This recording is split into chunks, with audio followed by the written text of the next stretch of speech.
여러분 안녕하십니까? 이슈토크입니다. 베이비부머 세대의 퇴직과 인구 고령화 추세에 따라 신중년의 일자리와 복지 문제 해결의 필요성이 커지고 있습니다. 부산시는 최근 비상경제대책회의를 열고 신중년을 위한 지원 대책을 추진하기로 결정했는데요. 부산시의 지원 정책과 함께 신중년층의 일자리와 또 복지 향상을 위해 필요한 것은 무엇일지 이야기 나누겠습니다. 이번 시간 부산시 장노년 일자리지원센터 김주홍 일자리개발팀장 그리고 손지현 신라대 복지상담학부 교수와 함께합니다. 두 분 어서 오시죠. 네, 반갑습니다. 오늘 주제가 이 신중년을 위한 정책에 대해 알아보려고 하는데 신중년의 비중은 날이 갈수록 높아지고 있는 상황입니다. 신중년이라는 용어는 어떻게 정의할 수 있습니까? 2017년 정부에서 이제 50세에서 69세까지의 나이를 신중년 세대로 규정하고 신중년 인생 산모작 구축을 위한 종합 계획을 발표하면서 신중년이라는 용어가 보편화되었고요. 그동안 노인 그리고 고령자, 중장년층의 어떤 다양한 세대와 중복되면서 복지 정책 대상으로 이제 큰 관심을 받지 못했던 세대들이 신중년이라 하고요. 지원폭을 확대하고자 한 것으로 해석을 하고 있습니다. 우리 사회 중심축으로 이제 경제 성장을 이끌어온 베이비부머 세대들이 대거 포함이 되어 있고요. 과거 노인에 비해 이제 교육 수준과 경제력 등의 어떤 자원을 보유한 세대이긴 하지만 은퇴 후 재취업에 대한 준비가 부족하고 사실 노후 설계가 제대로 되어 있지 않은 경우가 많아 정부의 적극적인 지원이 필요한 세대이기도 합니다. 네. 현재 부산시의 신중년 인구는 총 110만 명으로 이제 전체 부산 인구수의 약 32%를 차지하고 있고요. 굉장히 많은 비율이라고 보시면 되고요. 사실 65세 이상인 경우에는 노인 일자리 사업 등 다양한 사업들에 대한 어떤 정부 지원 정책이 있지만 50세에서 이제 만 60세 미만, 64세 미만의 신중년 세대들은 정부 지원 정책에서 벗어나는 경우가 많습니다. 그리하여 최근 부산시에서는 신중년을 만 50세에서 64세로 이제 이미 규정하고요. 64세 미만의 신중년을 위한 다양한 고용 정책을 위해 이제 비상대책회의 등 어떤 추경 편성 확보 등을 통해서 복지 사각지대 신중년 사회 재참여를 위해서 다각적인 노력을 할 것으로 예측을 하고 있습니다. 그렇다면 교수님께서는 신중년층에 대해 어떤 지원이 필요하다고 보십니까? 네, 방금 말씀해 주셨던 것처럼 신중년에 대해서 가장 기본적인 어떤 접근에서는 100세 시대를 맞이함에 있어서 은퇴 후, 즉 경제활동이 끝났었을 때 본인의 삶을 어느 정도 책임질 수 있는가에 대한 관심부터 출발을 하게 됩니다. 네. 저희가 일반적으로 봤었을 때 60세, 물론 이제 이후에 다시 한번 논의가 하겠지만 60세 인구에 은퇴를 하게 된다라고 봤었을 때 20살부터 활동했다면 40년의 근무기간, 그리고 60세부터 100세까지 40년 동안 비근무기간이 만들어지게 됩니다. 그래서 경제활동에 대해서 본인에 대한 책임이 굉장히 부담이 커지는 시기이기도 하고 그 연령이나 의학기술이라든지 여러 가지 삶에 있어서 본인에 대한 책임이 다른 세대보다 훨씬 더 길어진 걸 처음으로 경험하는 세대라는 특징을 가지게 되죠. 그래서 제일 먼저 가지게 되는 게 가장 큰 어려움 혹은 가장 큰 어려움에 따른 지원이라고 보면 경제적 환경적 특성을 볼 수 있을 겁니다. 사실 많은 분들께서 지금 최근에 청년에 대한 관심이 많고 물론 어느 세대가 더 중요하다 더 심각하다라고 말할 수는 없는데 청년 세대가 진입 조건에 대한 이야기였다고 한다면 중장년 같은 경우에서는 준비되지 않은 채 이제 이탈하게 되는 그 상황이 본인들에게 굉장히 큰 부담이 될 수밖에 없습니다. 그리고 그런 부담이 상대적으로 좀 더 크게 느껴질 수 있는 거는 중장년 세대에 대한 사회적 기대감이 언제나 있죠. 제일 대표적으로 이야기하면 부모 세대를 끊임없이 부모 세대에 대한 부양의 의무를 가지고 있었던 세대이기도 하고요. 동시에 제가 방금 청년 세대를 말씀드렸지만 청년 세대들이 스스로 독립하기 어려운 조건이 온전히 다 중장년인 부모 세대에게 부담이 되는 구조가 됩니다. 그렇게 따지보면 본인의 노후 부담 그리고 자녀에 대한 자녀에 대한 보호 그리고 부모 세대에 대한 부양까지 책임져서 삼중 부담이 같이 가져가 있는 돌봄 부담이 굉장히 부담이 큰 세대라고 볼 수 있고요. 세 번째로는 우리도 이제 겪을 수 있는 상황이지만 중장년층의 건강이라고 볼 수 있습니다. 중장년 여성의 같은 경우에는 호르몬의 어떤 변화가 굉장히 크게 다가왔던 건 사실이고요. 특히 그리고 남성들 같은 경우에는 준비되지 않은 채 현재 신체적, 심리적인 여러 자기가 이제 오랜 기간 동안 활동했던 소속감에서 벗어나게 되면서 가지게 되는 심리적 부담감까지 온전히 다 지게 되는 세대입니다. 그리고 이런 이야기를 했었을 때 가장 크게 발생하는 부분이 아까 우리 김주홍 팀장께서 말씀해 주셨던 부분인데 사실은 우리나라에서 굉장히 오랜 기간 동안 제도적인 부분에 있어서 특히 현금성 지원입니다. 사회복지의 현금성 지원에 있어서 가장 크게 오랫동안 제공되지 않았던 유일한 세대가 사실은 중장년층입니다. 물론 청년과 중장년층이 같이 다루게 됐지만 최근에는 이제 청년에 대한 관심이 조금씩 확대되고 있는 거니까요. 그래서 중장년층에 대한 이런 기대는 간단합니다. 이분들은 일하고 있을 거란 믿음 때문이었죠. 그러니까 이분들은 일하고 있을 거기 때문에 우리가 관심 가지 않아도 모든 것들이 다 해결될 거야 라고 생각했었는데 그 기간 동안 중장년층은 신중년이라고 불리는 이 세대는 누구보다 빠르게 은퇴를 경험했었고요. 예. 그리고 그 누구보다 빠르게 은퇴됐던 그 시간 동안 지원을 받을 수 있는 최소한 봤었을 때 저희가 노인 일자리 사업이 60세부터 지원이 가능합니다. 예. 그리고 평균 은퇴 연령이 지금 현재 가장 오랜 기간 동안 다니던 일자리에서 그만둔 연령이 49살로 잡히고요. 예. 그러니까 제도적으로 봤었을 때 65세가 기본적인 연령의 지원의 폭이지만 실제로 보면은 거의 11년 가까이를 본인들이 스스로 해결해야 되는 상황이 만들어져 있는 겁니다. 예. 그러네요. 제도적으로 완전히 소외되어 있는 거죠. 예. 그래서 그런 부분에 대한 관심이 조금 더 많아진다고 볼 수 있고 예. 마지막으로 하나만 더 말씀을 드리면 이분들이 스스로 모든 것을 해왔기 때문에 이분들이 무엇을 도와줘야 되는지에 대한 사회적 관심이 굉장히 적습니다. 도와줘야 될 상황이 사실 우리가 살다 보면 돈만 버는 것이 아니라 돈을 쓰기 위한 행위들, 사람들을 만나는 행위들, 문화적인 행위들, 그리고 돌봄까지 이어지는 모든 것들이 다 필요함에도 불구하고 본인들이 왜 그것을 도와야 되는지, 그리고 아직은 도움을 받지 않아야 되는 세대라고 하는 인식도 커져 있고요. 그래서 이런 다양한 분야에 대한 관심과 지원이 필요한 상황입니다. 네. 그렇다면 일자리 지원센터에서의 신중년을 위한 지원 프로그램에는 어떤 것들이 있습니까? 저희가 이제 민간 일자리 사업 중에 대표적인 것으로는 베이비부머 취업 발사형 사업이 있고요. 그리고 신중년 취업 면접 주간 사업이 있습니다. 네. 신중년 취업 면접 주간 사업의 경우에는 이제 채용 수요를 미리 파악을 해서 이제 관련 직종에 참여를 희망하는 분들을 이제 교육을 하고 모의 면접을 통해서 이제 취업을 연계를 하는 어떤 원스톱 일자리 지원 방식으로 단순 취업 연계하는 조금 다른 방식이고요. 이제 구직자와 구인처의 어떤 미스매치에 탁월한 효과를 보이고 있습니다. 네. 그리고 그 밖에 신중년 지원 사업으로는 신중년 경력 활용 일자리 사업, 그리고 휴먼 도서관 사업, 그 취창업 동아리 지원 사업, 어떤 제2 인생 설계 교육 등 어떤 다양한 사업을 하고 있고요. 올해 저희가 신규로 이제 진행하고 있는 사업 신중년을 위한 생애 재설계 콜센터 사업입니다. 노생애 설계 상담사가 이제 센터 내에 배치돼서 신중년을 위한 경력 개발, 그리고 이제 재무 관리, 여가 관리, 건강 관리 등을 통해서 신중년 욕구에 맞는 어떤 일자리 정보 제공이나 사회공헌, 그리고 이제 재무 컨설팅, 어떤 교육 등을 제공을 하고 있고요. 네. 신중년 경력 활용 일자리 사업, 이제 앞서 소개드렸던 이제 사업 같은 경우에는 부산시 고용노동부 협력 재정 지원 일자리 사업입니다. 그래서 신중년 경력을 활용해서 이제 신중년이 지역사회에 공헌하고 사회 재참여를 할 수 있도록 그 이제 목적으로 추진을 하고 있고요. 2018년도에 저희가 수행 기간으로 선정된 이후에 지속적으로 하고 있는 사업으로 신중년의 만족도가 좀 매우 높은 사업 중에 하나이기도 합니다. 예. 네. 그렇다면 신중년 분들의 사회적인 참여를 높일 수 있는 방안에는 어떤 것들이 있을까요? 네, 먼저 사회적 참여라고 하는 게 굉장히 다양한 분야에서 발생할 수 있는 거라고 알고 있지 않습니까? 네. 저희가 오랜 기간 동안 그렇게 해왔었고, 그런데 지금 신중년에 대한 사회 참여가 다수가 사실은 일자리 중심으로 해석되고 있는 건 어쩔 수 없는 건 사실입니다. 네. 본인들의 노동 능력이 굉장히 높고, 그리고 그 노동 능력에 대한 사회적 수요도 분명히 있기 때문에 네. 그 부분에 대한 관심이 있죠. 방금 사회에서 이제 중장년 그 일자리 지원 센터처럼 저희가 일단 기본적으로 그 개개인들이 가지고 있는 커리어 매니지먼트의 역할들, 개인들의 경력들을 관리하고 그 경력들을 수요와 일치시켜주는 작업들은 지속적으로 사실은 지원되고 더 강화되어야 될 거라고 봅니다. 네. 동시에 그 임금 노동이 가지고 있는 한계는 분명히 있습니다. 일자리가 전체적으로 부족하고 부산의 경우 사실 대규모 일자리가 1980년대 이후 지역에서 나가 있는 추세이기 때문에 네. 그걸 굉장히 그 한계가 있다고 한다면 그분들이 생각할 수 있는 또 다른 사회 참여에 대한 부분들이 분명히 요구된다고 볼 수 있고, 최근에 많이 관점으로 이야기하는 지역사회에서 공적 활동에 대한 서비스들에 대한 수요가 많죠. 예. 물론 여러 가지 공적 서비스들이 있겠지만 일자리가 아니다 하더라도 제가 생각해 보면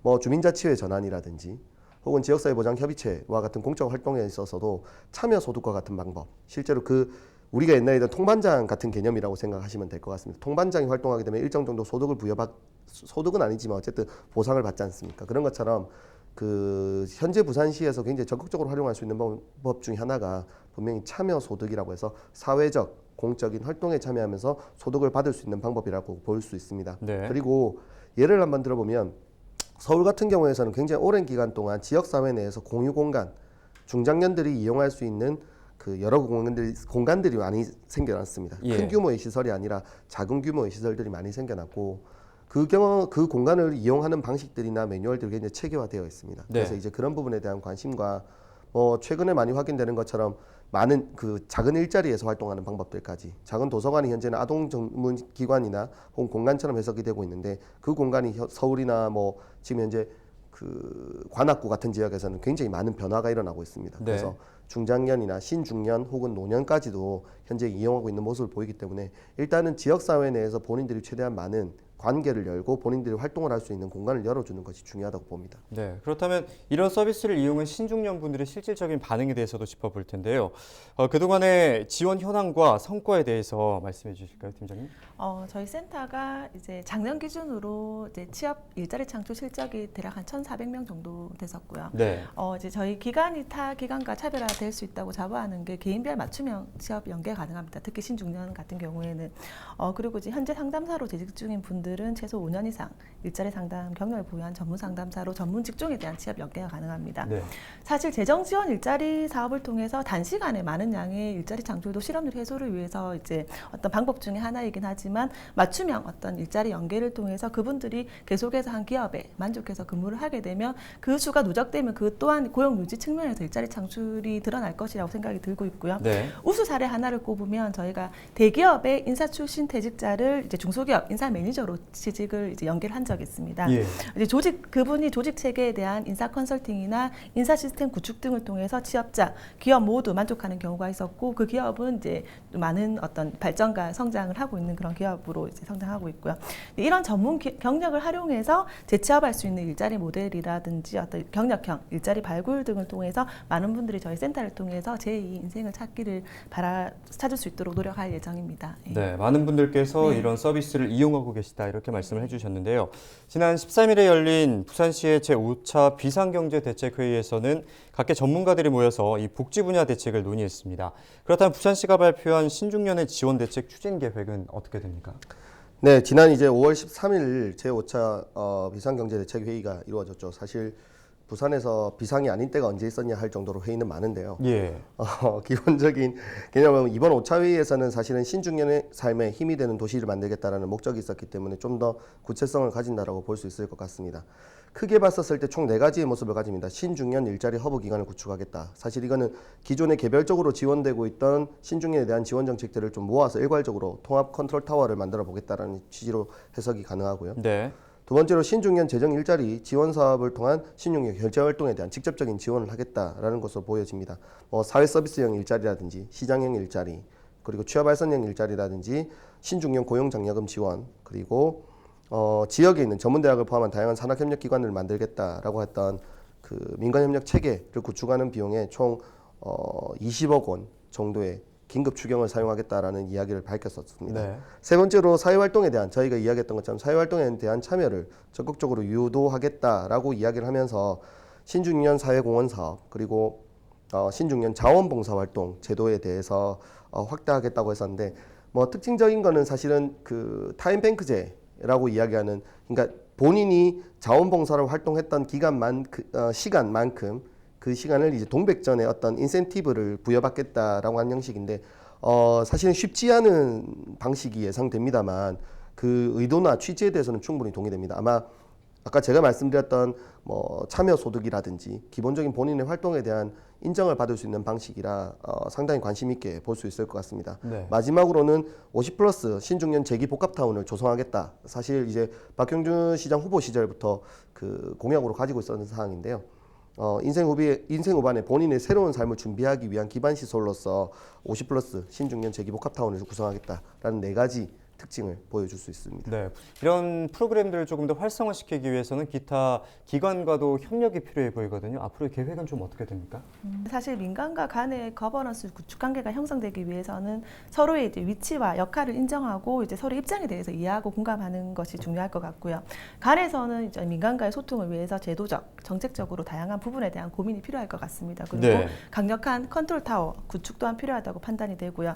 사실 민에서 필요한 부분을 간에서 해소를 하고 간이 필요한 영역에 이제 민이 적극적으로 협조함으로 인해서 민간 거버넌스 구축을 위한 모델이 만들어질 것이라 생각이 듭니다. 네. 이제 부산시는 이제 그 부산경제진흥원의 산하 일자리 종합지원센터를 중심으로 분야별 일자리 지원과 이제 거버넌스를 구축할 TF를 만들어 신중년 일자리를 해소할 플랫폼을 만들 계획에 있고요. 저희 센터에서는 이런 관련 유관기관들과 잘 협조해서 신중년 일자리 기관으로서의 부산시 방침에 대응을 해서 민간과의 소통을 위한 징검다리로서 역할을 수행할 것으로 생각이 듭니다. 네. 박형준 부산시장은 지난 선거 기간 신중년 지원과 관련한 공약들을 내놓기도 했습니다. 그렇다면 교수님께서는 바람직한 중장기 중장년층의 지원을 위해서는 어떤 부분이 좀 필요하다고 보십니까? 아마 그 중장년 이제 신중년에 대한 어떤 여러 가지 경험들을 한번 해보면, 그러니까 우리 처음에 말씀해 주셨던 것처럼 우리나라 역사적 배경, 근대화로 넘어오면서 산업화 과정에 대한 역사적 배경들을 거의 오롯이 그 개별적인 몸으로 받아냈던 세대라고 볼 수 있습니다. 네. 80년대 급격한 경제 성장, 동시에 민주화라고 하는 변화를 겪었던 세대이기도 하고요. 90년대 IMF와 밀레니엄 세대를 경험했었죠. 동시에 현재 2000년에 들어서게 되면서 개인들이 가지고 있는 상대적 불안감까지 높아지는 것까지 오롯이 다 받고 있습니다. 예. 그래서 그런 특성들을 일부분 공유하고 있다는 건 분명히 확인되고, 그리고 지속적으로 저희가 사실 이야기하고 있는 것처럼 안정적인 일자리 참여에 대한 수요나 관심 역시 높은 것도 사실입니다. 그런데 이런 관심이 또 지나치게 사실은 이러한 특성으로 인해서 사실 그 공약 때부터 그 경제적 활동에 대한 관심이 좀 많은 건 사실입니다. 예. 첫 번째로 보면 그 처음에 도시명 1억 원대 이제 중장년 신중년들에게 1억 원대 신중년 재기 복합타운에 들어갈 수 있는 우선권을 주겠다라고 이제 공약에 들어 있었죠. 그래서 50 플러스 비즈니스 복합타운을 권영하고 거기를 이용하게 되면서 본인들이 가지고 있는 개별 커리어를 발생시킬 수 있는 새로운 기반을 제공하겠다라는 이야기가 있었고요. 예. 그리고 사실은 이게 이제 가능할지 모르겠습니다. 이건 이제 지금부터 이제 또 저희가 지켜봐야 되는 상황이겠지만 1조 2천억 원대 창업 펀드를 구성하겠다라는 약속도 있었죠. 동시에 50 플러스 신중년 캠퍼스, 현재 서울에서 2개소에서 4개소인가요? 제가 정확하게 지금 파악이 안 되어 있는데 2개소까지는 제가 알고 있고요. 서울에서 운영하고 있는 것처럼 50 플러스 캠퍼스를 운영하겠다는 것과 비즈니스타운을 조성하겠다고 되어 있습니다. 조금 전에 말씀드렸지만 현재 지금 그 비즈니스타운 같은 경우에서는 이야기가 되고 있는 걸로 되어 있고, 50 플러스 신중년 캠퍼스 같은 경우에서는 현재 운영은 되고 있으나 아마 이 이야기를 처음 들으신 분들이 많으실 겁니다. 아마 지원의 폭을 넓힌다든지 혹은 좀 더 구조적인 방법을 좀 제공하지 않을까라고 생각이 듭니다. 네. 그리고 전통적으로 봤었을 때 신중년이 가지고 있는 어려움만 이야기하는 것이 아니라 사실은 기존에 가지고 있는 자영업자 관련 지원이라든지, 그리고 현재 중앙정부에서 준비하고 있는 돌봄 지원 창구에 대해서 그 신중년들을 우선적으로 배치시키겠다라고 하는 이야기처럼 다양한 방식으로 현재 그 일자리와 관련한 정책들을 분명히 고민하고 있습니다. 그리고 그 부분에 대한 효과도 충분히 있을 것으로 예상이 됩니다. 네. 다만 저희가 하나만 좀 더 생각해 보면 일자리만 가지고 있는 지원이 과연 옳은가에 대한 고민을 분명히 해볼 필요가 있습니다. 현재 신중년들이 가지고 있는 이 일자리의 어려움이 개인적인 어떤 부족함이나 개인적인 선택으로 발생한 부분이 아니라 예. 사회 구조적으로 발생한 현상이기 때문에 예. 이것을 개개인의 변화를 통해서 해결한다는 건 분명히 한계가 있을 겁니다. 네. 그래서 잘 생각해 보시면 저희 아버지들이 언제나 집에 늦게 들어왔던 그 모습이 아니라 이제는 다시 일삼 균형을 통해서 다시 본인들의 삶을 중심으로 만들어낼 수 있도록 하기 위한 지원이 있어야 될 거고요. 네. 동시에 지역사회 내에서 관계를 만들어낼 수 있는 이야기, 사실 굉장히 오랜 기간 동안 지역사회 참여나 개별 지역사회에 대한 변화를 이야기하고 있었고, 또 그리고 중앙정부라든지 현재 그 부산시까지도 개별 지역이 굉장히 중요하다라고 이야기하지만 거기서 어떤 인력들이 활용할 건지에 대한 이야기를 충분히 하지 못하고 있습니다. 네. 중장년, 신중년들은 거기에 대한 경험과 그리고 능력도 충분히 있습니다. 이들에 네. 대한 지원을 만들어내면서 지역과의 관계를 높이는 방법들이 필요하다고 봅니다. 부산은 17개 광역자치단체 중에 고령화가 가장 빠르게 진행이 되고 있고 2026년에는 초고령 사회 진입을 또 앞두고 있습니다.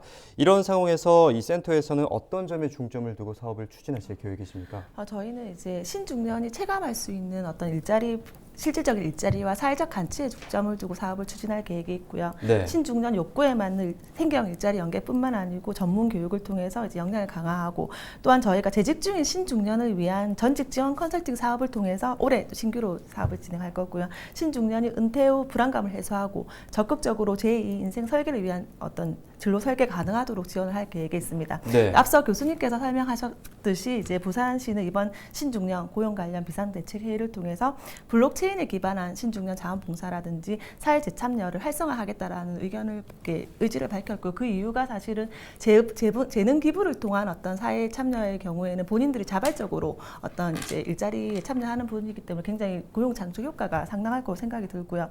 그리고 전문대학과 연계한 산학 연계, 재취업, 생애 재설 설계 여가활동, 프로그램 개발 및 이제 앞서 설명하셨지만 신중년 재기 복합단 조성을 언급하였습니다. 네. 그러한 정책에 맞추어서 저희 장로년 일자리 지원센터도 신중년 사회 재편을 위해서 적극적으로 노력을 해야 될 것 같고요. 마지막으로 저희 올 하반기에 작년에는 코로나 때문에 이제 행사를 개최를 못했고요. 이제 부산시 주최 센터에서 주관하는 일자리 박람회 개최 계획이 있습니다.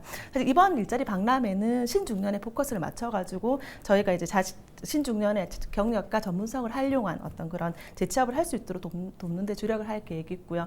코로나19로 인한 국가적 이제 재난 상황에서 이제 위축된 신중년 고용 시장에 활기를 불어넣을 수 있기를 기대하고 있습니다. 오늘 두 분 말씀은 여기까지 듣겠습니다. 고맙습니다. 고맙습니다.